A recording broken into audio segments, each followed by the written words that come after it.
Spirituelle, une clé pour vivre, n'est-ce pas, la gloire de Dieu. Amen. Allons-y d'abord. J'ai checké pour comprendre d'abord la notion de la transaction. Parce que si on ne connaît pas d'abord la définition de la notion de la transaction, on ne pourra pas définir sur le plan spirituel. La transaction, c'est quoi? C'est un accord établi entre deux ou plusieurs parties par concession réciproque. Donc chacun cède quelque chose. Amen. Donc c'est un arrangement et c'est une forme de compromis résolvant un différend. Donc selon la notion ou bien la définition de la transaction, c'est un accord ou c'est un arrangement.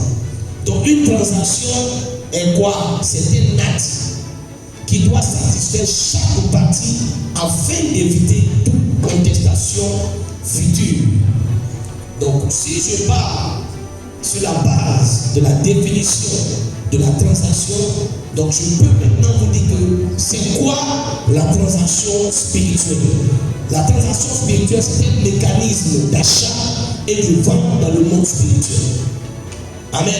Donc, c'est un mécanisme d'achat et de vente dans le monde spirituel. C'est ce qu'on appelle la transaction spirituelle. Donc ce matin, si tu veux vivre la gloire de Dieu, tu dois apprendre à échanger quelque chose que tu as avec le Seigneur. Est-ce que tu vas la venir ce matin? Alléluia. Numéro 1.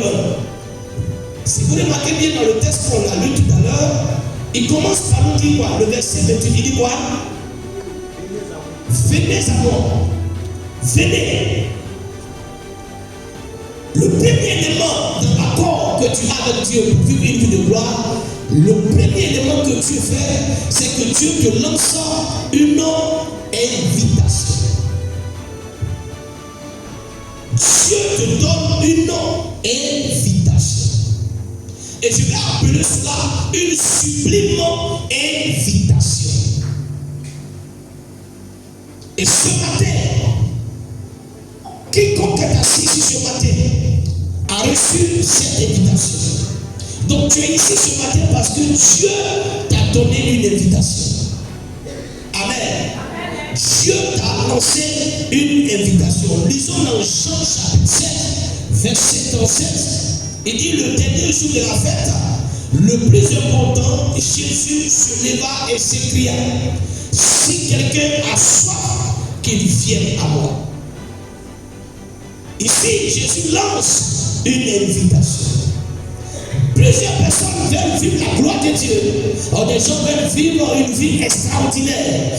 Mais les gens ne sont pas prêts ou aptes à répondre à l'invitation de Dieu. Pour que Dieu te bénisse, Dieu prend d'abord la résolution de t'inviter. Dieu doit t'inviter. Et quand Dieu t'invite, tu dois répondre à l'invitation. C'est pourquoi il dit ici, si quelqu'un a soif, qu'il vienne à moi.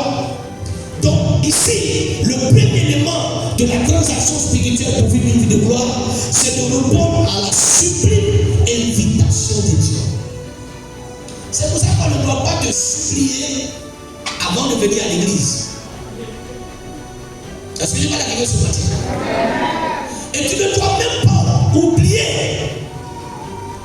Venir à l'église doit être pour toi une priorité. En réalité, même, je peux dire une obligation. Voyons l'auteur de cette invitation. Je viens de vous annoncer tout à l'heure. Mais n'est-ce pas encore plus profondeur? Qui est l'auteur de cette invitation? Qui t'invite? Jésus-Christ. Venez à moi. Jésus lui-même t'invite. C'est-à-dire que Jésus s'assoit. Ce n'est pas une frère qui t'invite. Ce n'est pas une soeur qui t'invite. Ce n'est pas le pasteur qui t'invite. Jésus lui-même, il te regarde et il t'invite. C'est lui l'auteur de l'invitation. Donc quand tu viens à l'église, tu ne viens pas pour moi. Tu ne viens pas pour me faire plaisir. Alléluia. Mais tu viens parce que Dieu t'a convoqué, ton Créateur t'a invité. Donc par respect, par obéissance, pour ce Dieu qui est mort pour toi, tu viens et tu reprends cette invitation. Mais tu ne viens pas pour faire plaisir au pasteur. Non. Parce que tout qu'on fait, que ce soit moi ou toi, un jour nous serons devant Dieu.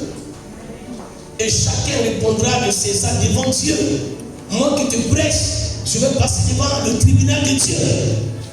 On est d'accord?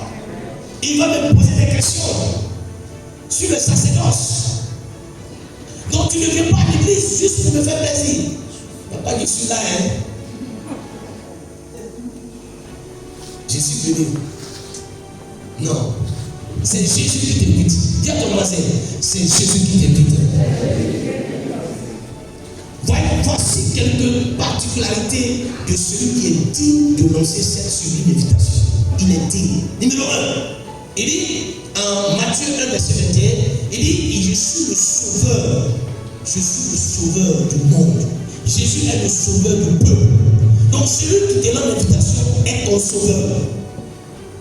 Il ne lance pas une invitation et puis dit, je n'ai pas moi la solution. Il est ton sauveur. Donc s'il y a un danger, il est capable de te sauver. Oh, je ne sais pas si vous allez la ce matin. Il est capable de prendre ta défense. Alléluia.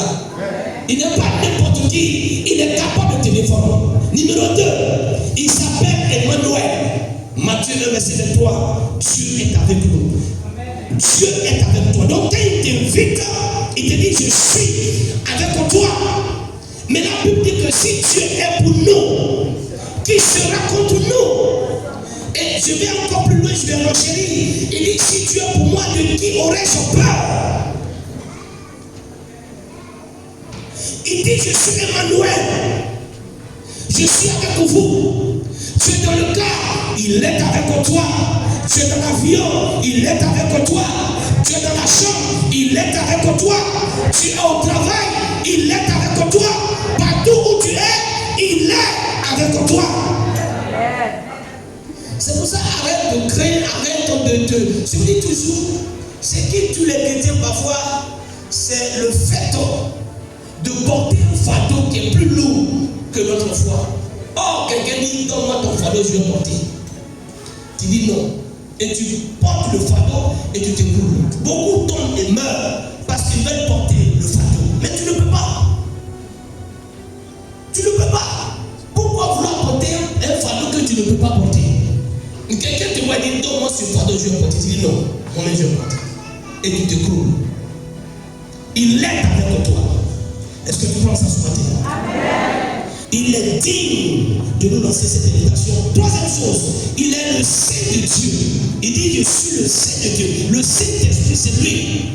Quatrième chose, il est la pierre angulaire, la pierre principale. Il est avec toi. Cinquième chose, il est la parole. Sixième chose, il est l'agneau de Dieu qui ôte le péché du monde. Si tu as péché, il enlève ton péché. Septième chose, il est le pain de vie. Si tu as faim, il est le pain de vie. Tu es le pain, je fais. Donne-moi à manger, il va le faire. Il y a plusieurs chrétiens qui ont oublié cette prière-là. La prière qui dit, donne-nous notre pain quotidien. Qui prie comme ça? La plupart ne prient pas comme ça. Ils n'ont pas besoin de dire à Dieu, donne mon pain. Demain, ils croient qu'il a le pain. Alors que Dieu te demande de demander ton pain. Amen. Ensuite, il est la lumière du monde. En Jean 6, verset 48, il est la résurrection et la vie. Quand tu constates qu'il y a la mort quelque part, appelle la résurrection. Appelle la résurrection.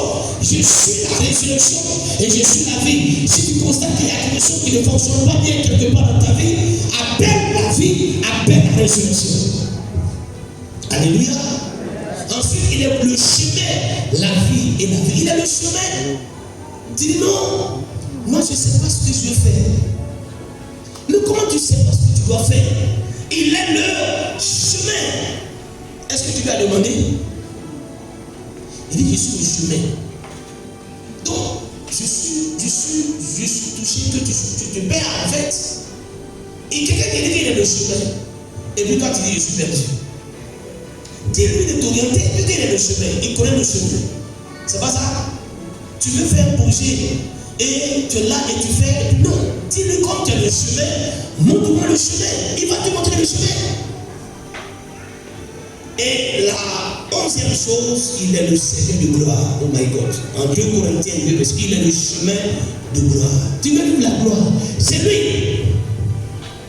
Tu veux expérimenter la gloire de Dieu? C'est lui. Donc je suis en train de te dire que dans la transaction, la première chose, le premier élément que Dieu fait, c'est quoi? Il te lance une invitation. Et je viens de te dire, qui lance cette invitation? C'est Dieu. Et je te donne les caractéristiques de celui qui est digne de t'inviter. Maintenant, allons-y voir la cible de cette invitation. C'est qui? Qui tu invites? Est-ce que ce sont les anges? Est-ce que ce sont les animaux? Qui l'invite? Voilà. C'est nous que Dieu invite. L'invitation te concerne. Dieu t'invite. Il ne te donne pas une tas d'invitation physique comme ça. Mais Dieu t'invite. Tous les jours, il t'invite. Donc c'est toi qui as la cible. Amen. Ensuite, allons-y voir la quintessence de l'invitation.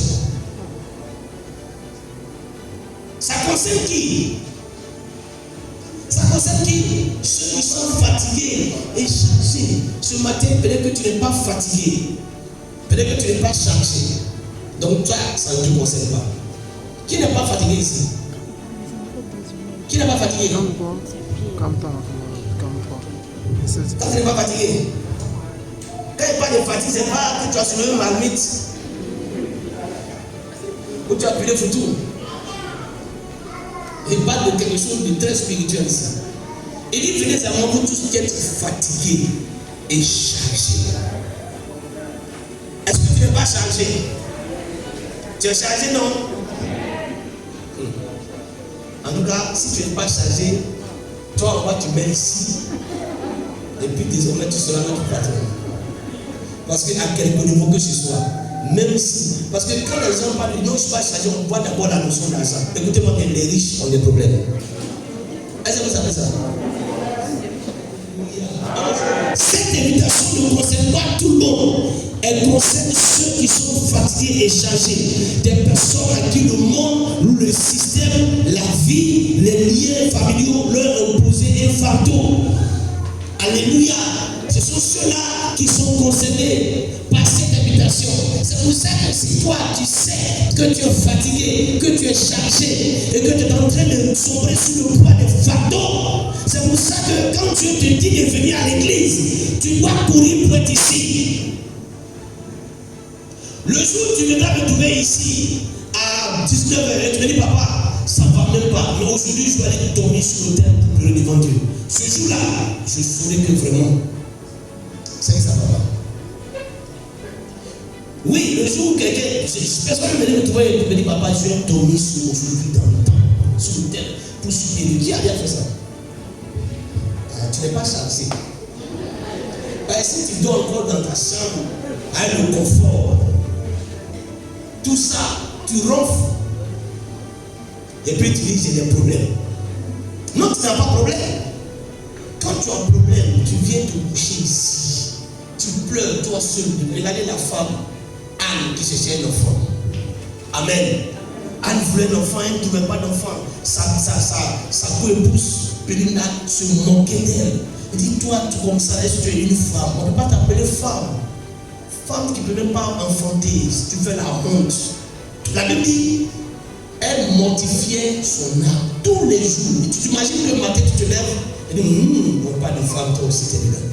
Elle envoie sa mère, n'allez pas, quand elle vous appelle, elle n'est pas femme. Et elle subissait ça. Et la Bible dit, quand ils sont allés à Silo, elle rentre, ils sont allés à Silo pour aller fêter. C'est un temps de réjouissance où ils mangent, où ils boivent. Mais qu'est-ce qu'elle fait? Elle entre dans le temple. Et la Bible dit, elle commence à à pleurer devant Dieu. Les gens étaient en train de fêter, mais elle était devant l'autel en train de dire Seigneur, fais quelque chose. Quand elle sort de là, la Bible dit que Dieu va visiter Anne et Samuel va naître. Si elle était restée en train de fêter Anne, en train de boire champagne, en train de boire, je ne sais pas quoi, est-ce que le miracle allait s'opérer? Mais elle est allée directement dans le temple et elle a commencé à pleurer. Je suis sûr qu'après ce message, après le bébé là, tout ici a été appris. Tu as venu trouver qu'ils sont couchés comme ça. Ah, chrétien. Amen, amen. Alléluia. Alléluia. Dieu te bénisse ce matin. Donc, ça peut être quand il est chargé, ça peut être quoi? Un problème de santé, un problème de réussite, c'est-à-dire un problème de chef dans tous les domaines de ta vie, un problème financier, un problème de travail, un problème quelconque. C'est ce qu'on a dit, chargé, fatigué, aidé, lui il est prêt à te donner du repos. Amen.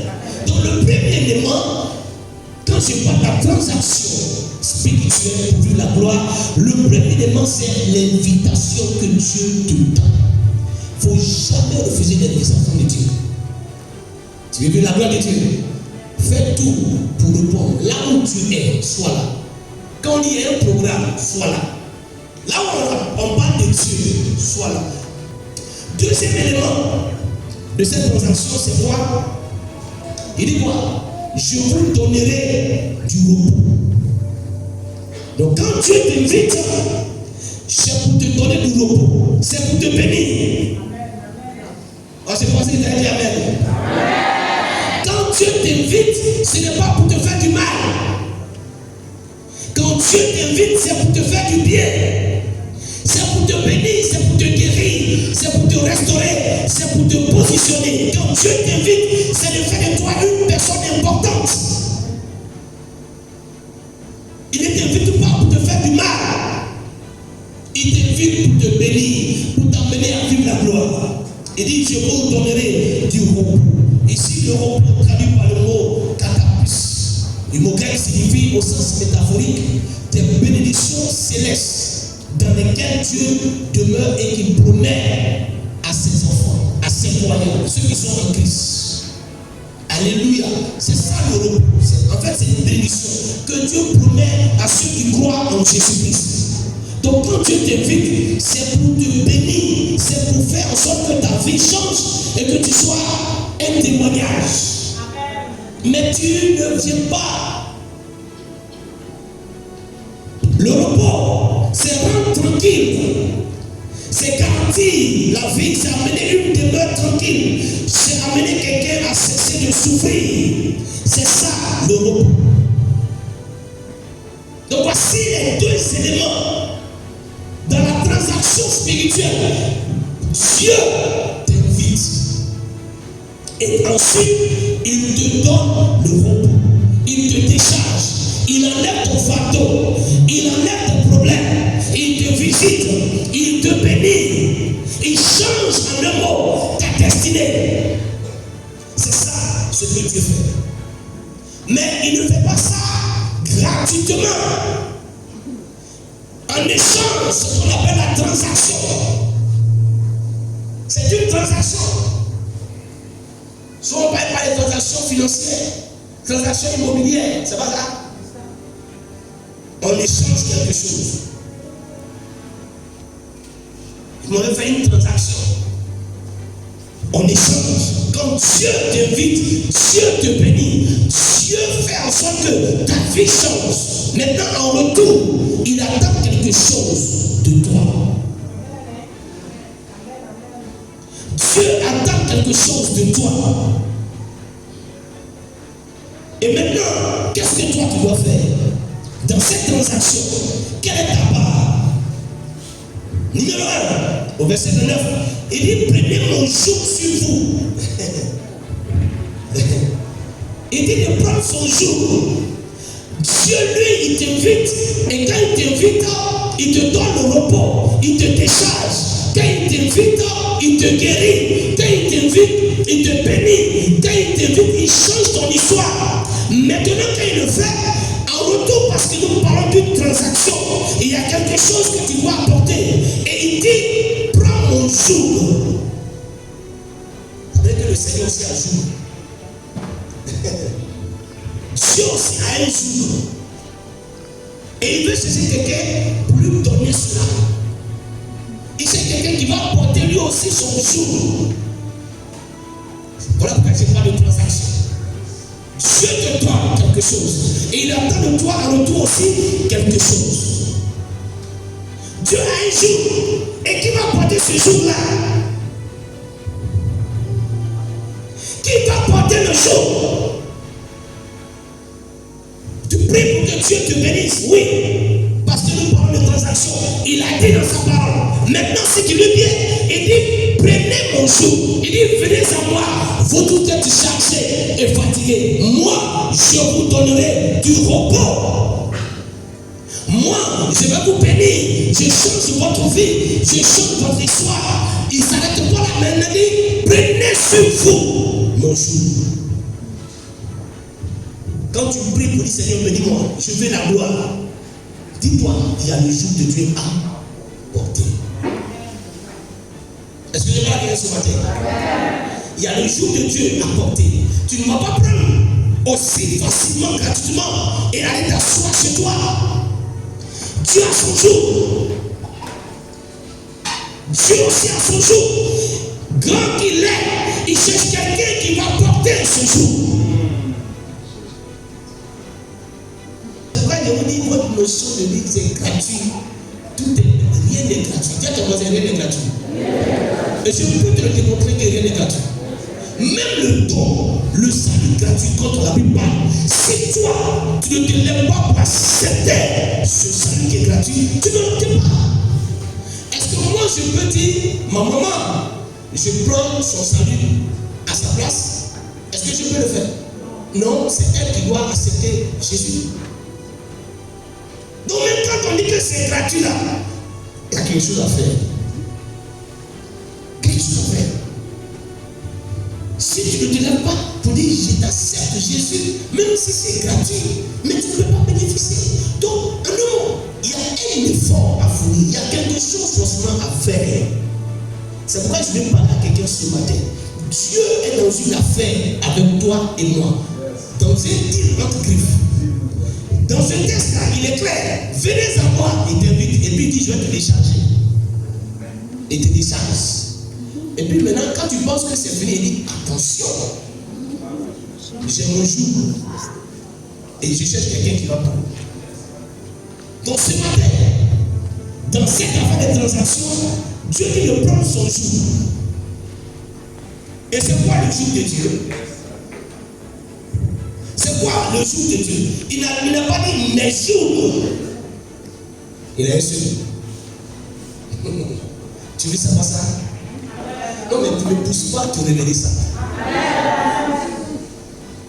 Il a un seul jour. Il n'a pas deux. Nous, on en a plusieurs. Ça veut dire, venez à moi, vous tous qui êtes fatigués et puis chargés. Nous, là, c'est beaucoup. Nous, on est beaucoup fatigués. Nous, on est beaucoup chargés. On a tellement de problèmes. Si chacun va exprimer son problème devant Dieu, Dieu va voir, Dieu sera fatigué. Si Dieu faisait réception dans ce bureau, je crois bien qu'il m'a dit, écoutez, votre histoire là, c'est fatigant. Parce que si tu rentres, je suis sûr, si Jésus venait aujourd'hui, et Jésus rentre dans ce bureau, on dit bon, on va faire réception. Si tu es rentré, tu vas pas laisser que les autres rentrent. Parce que le problème que tu vas expliquer à Jésus, ou bien c'est faux? Ah ouais. Oh, lui, il a un seul jour.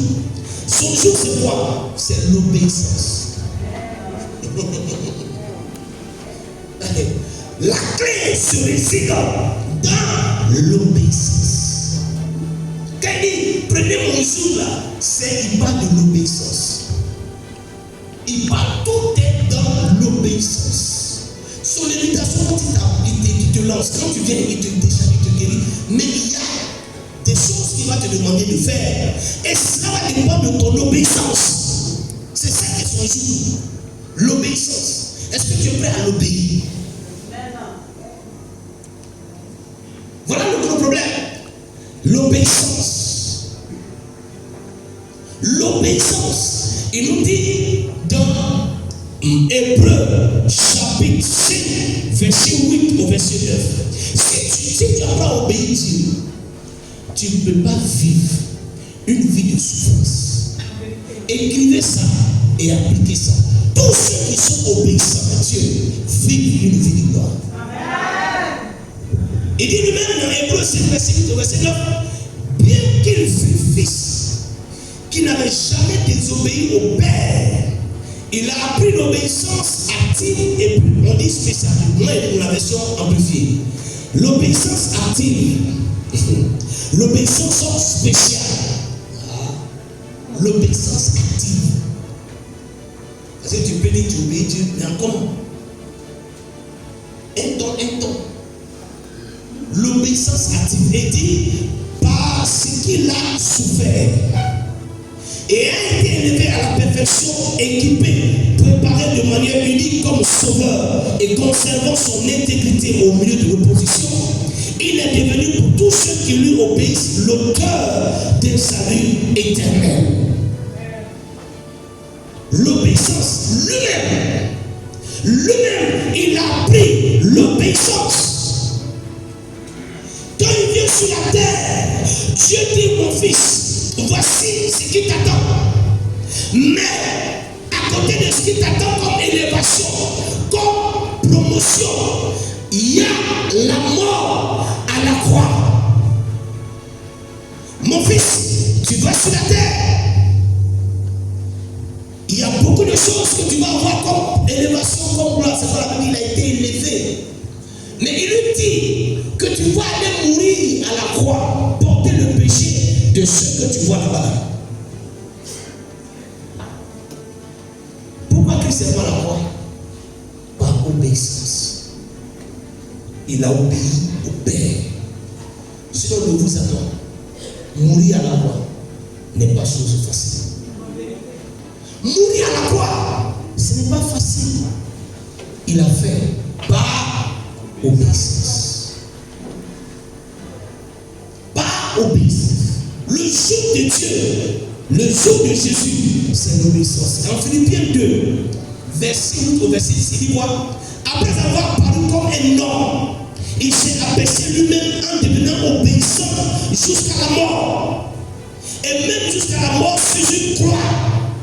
C'est pourquoi Dieu l'a soudainement élevé et lui a donné le nom qui est au-dessus de tout nom, afin qu'au nom de Jésus, tout genou fléchit et que tout l'homme confesse qu'il est Dieu sur la terre et sous la terre. Dieu cherche des gens qui sont obéissants, des femmes qui sont obéissantes. Laissez-moi dire ce matin que la Bible dit que Jésus a appris l'obéissance. Ça veut dire quoi? Que l'obéissance c'est une école. Il a appris. Ça veut dire que l'obéissance ne quitte pas comme ça un coup et puis on a ça. Il a appris à être obéissant. Donc c'est une école. Il est allé à l'école de l'obéissance. Et on reçoit le diplôme par la souffrance. Tu vas avoir le diplôme de l'obéissance. Apprends à souffrir pour le Seigneur. Quand tu es en train de souffrir pour Dieu, tu n'as pas de souffrir pour ce qui n'est pas important. Parce qu'il y a des souffrances que tu as, ce n'est pas important. Je ne parle de souffrance de Dieu. Vous me comprenez? Si les gens t'insultent à cause de Jésus, si on te rejette à cause de Jésus, si tu vas en prison à cause de Jésus, on te fait du tort à cause de Jésus, c'est de ça que je parle. Amen, amen. Il a appris la souffrance. Et quand il a appris cela, il est devenu obéissant. Et le résultat, c'est l'élévation.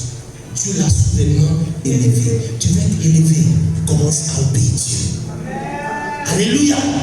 Commence à obéir Dieu. Commence à faire ce que Dieu dit de faire. Commence à ne pas faire ce que Dieu dit de ne pas faire. C'est ça l'obéissance. Obéir Dieu, ce n'est pas facile de l'obéir. Mais si tu veux vivre une vie élevée, si tu veux vivre la vie de gloire, c'est l'obéissance. En le faisant, tu portes le jour de Jésus sur lui. Quand tu obéis, quand bien même que tu sais que ce n'est pas facile, mais que tu obéis, tu dis Seigneur, regarde la situation, mais parce que tu me dis de t'obéir, je t'obéis. Je le fais. En le faisant, Dieu te prépare à une élévation. Oh, excusez-moi la prière ce matin. Dieu te prépare à une élévation. Tu ne peux pas être élevé si tu n'es pas obéissant. Et quand on parle de l'obéissance vient avec la soumission. L'obéissance et la soumission, les deux vont ensemble. Celui qui se soumet, il est obéissant. C'est pourquoi d'ailleurs, l'obéissance est une condition sine qua non à la réussite des mariages. En 1 Pierre 3, verset 1. La soumission, l'obéissance est une condition pour vivre un couple ou du moins un mariage heureux. La soumission. Mettez-moi ce verset. Ça fait plaisir aux hommes.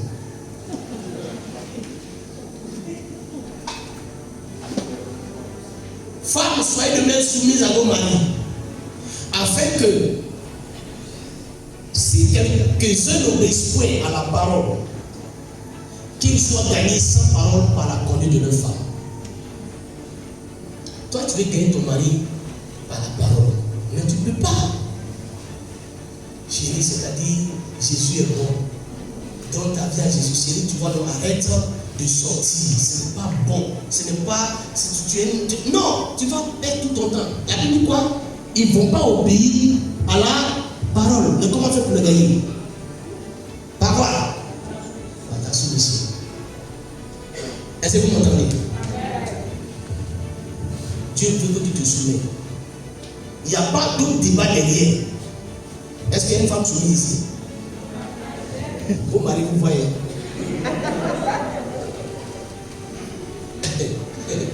La soumission, l'obéissance. S'il rentre à minuit, il dit je vais obéir, il va faire pour lui.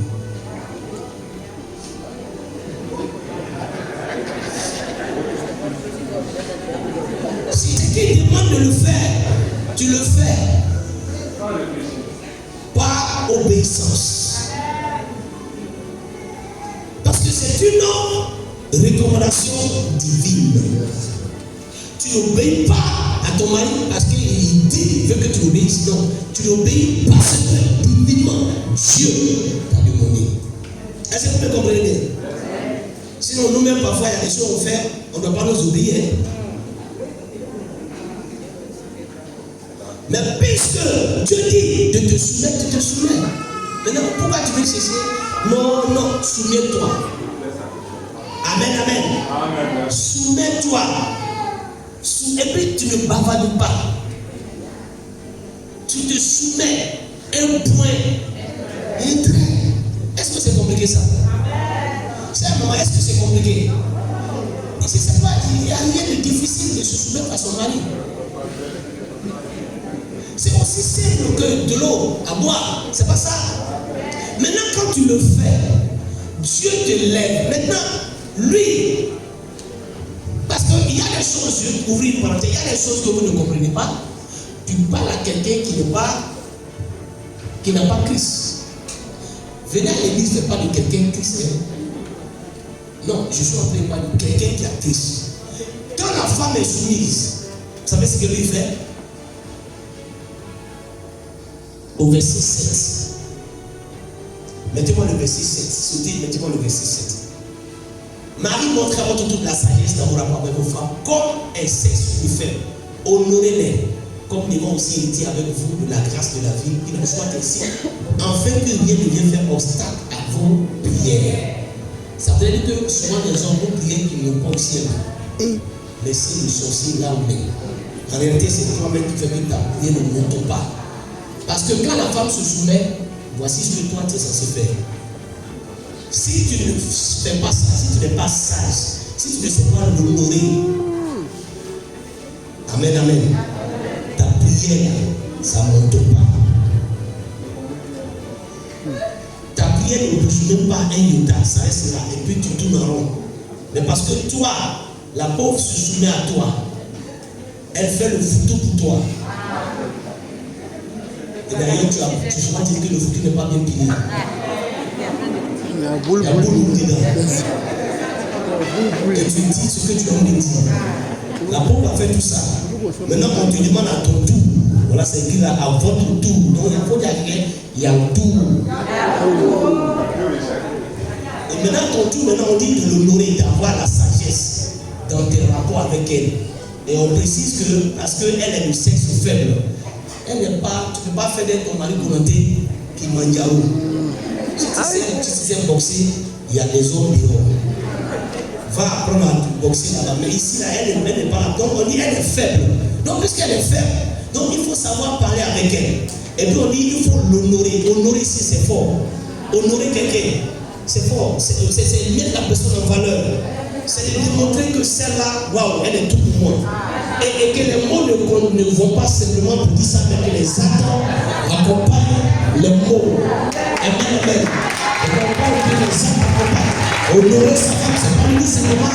Non, tu sais bien préparer. Non, on a quitté l'affaire où tu sais bien préparer.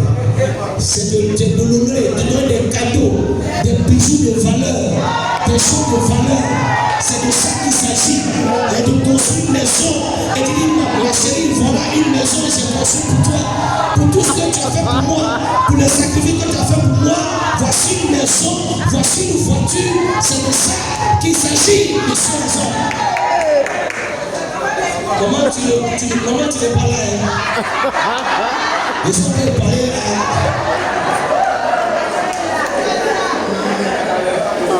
Alléluia. C'est de ça qu'il s'agit. Et si on le fait, tes prières montent au Seigneur. Parce qu'une fois que tu as fait ça, quand elle fléchit chez nous, et qu'elle est là à la voix avec Dieu, dit Seigneur, bénis mon mari. Dieu ne calcule pas. Dieu exauce la prière de la femme. Parce qu'elle sait que si tu es béni là, tu vas faire encore plus.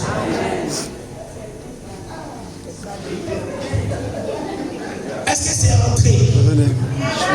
Malheureusement, ton mari n'est pas là pour qu'il entende ça. Enregistre cette partie-là. Et puis il faut l'envoyer. En inbox. Alléluia.